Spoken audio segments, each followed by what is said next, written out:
સુરતમાં ગઈકાલે વરિયાવ બ્રિજ પરથી તાપી નદીમાં કૂદીને એક કોંગ્રેસ નેતાએ આત્મહત્યાનો પ્રયાસ કર્યો હતો, પરંતુ ફાયર બ્રિગેડ અને એક જાગૃત નાગરિકની સમયસરની કાર્યવાહીને કારણે તેમનો જીવ બચી ગયો હતો। અત્રે ઉલ્લેખનીય છે કે આ કોંગ્રેસી નેતા બ્રિજની પાળી પર ચાલતા હોય એવી શંકાસ્પદ ગતિવિધિ બાદ એક જાગૃત નાગરિકે વિડીયો બનાવી ફાયર વિભાગને જાણ કરતા તેમનો બચાવ થયો હતો। ગત રાત્રે આ ઘટના બનતા પહેલા કોંગ્રેસી નેતા વરિયાવ બ્રિજ પર આંટા મારતા જોવા મળ્યા હતા। આ દરમિયાન એક જાગૃત નાગરિકે તેમની શંકાસ્પદ ગતિવિધિઓનો વિડીયો શૂટ કર્યો હતો અને તાત્કાલિક ફાયર બ્રિગેડને જાણ કરી હતી। નેતાએ નદીમાં કૂદવાની સાથે જ ફાયર બ્રિગેડની ટીમ ઘટના સ્થળે પહોંચી ગઈ હતી। અંધારામાં પણ તાત્કાલિક શોધખોળ કરીને નેતાને પાણીમાંથી સુરક્ષિત બહાર કાઢી લેવામાં આવ્યા હતા।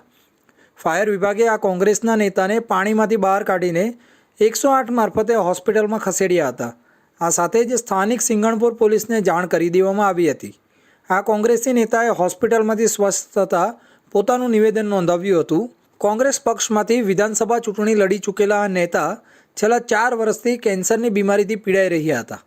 કેન્સરના કારણે તેમને દિવસ રાત ઊંઘ આવતી ન હતી, જેનાથી કંટાળીને તેમણે આત્મહત્યા કરવાનું પગલું ભર્યું હતું।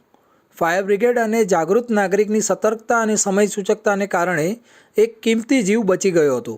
આ ઘટનાએ ફરી એકવાર માનસિક સ્વાસ્થ્ય અને ગંભીર બીમારીઓથી પીડાતા લોકોની મદદની જરૂરિયાત પર પ્રકાશ પાડ્યો હતો। સિંગણપુર પોલીસ દ્વારા આ કોંગી નેતાનું કાઉન્સેલિંગ કરીને પરિવારને સોંપવામાં આવ્યા હતા।